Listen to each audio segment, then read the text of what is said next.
Hello mga kaduday! Dahil nag-craving po tayo ng buttered garlic shrimp, so tara samahan nyo ako.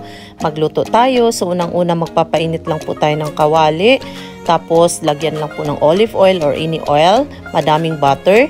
Tapos ilagay mo na yung garlic na madami. So wag pong magtipid ng garlic. Pwede kang mag-add as much as you can.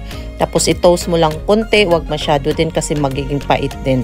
Tapos ilagay mo na yung malinis na shrimp. So dapat natanggalan na po siya ng tinai at saka yung mga kaway-kaway.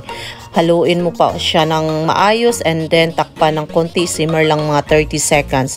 So wag nyo pong masyadong lutuin yung shrimp kasi hindi na din po masarap, didikit na din po yung balat. So pagkatapos po i-add nyo po yung crab balls. So masarap po siya pag may crab balls mga kaduday.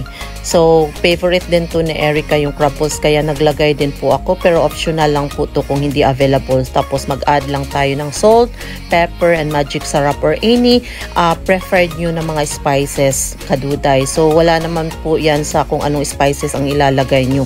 Masarap pa din po yan. So pagkatapos haluin mo lang, tapos isimmer ulit ng mga 30 to 1 minute para po tuluyan lang pong maluto yung crab balls at saka yung shrimp. So yan na po, luto na po yung garlic buttered shrimp natin. So kain tayo!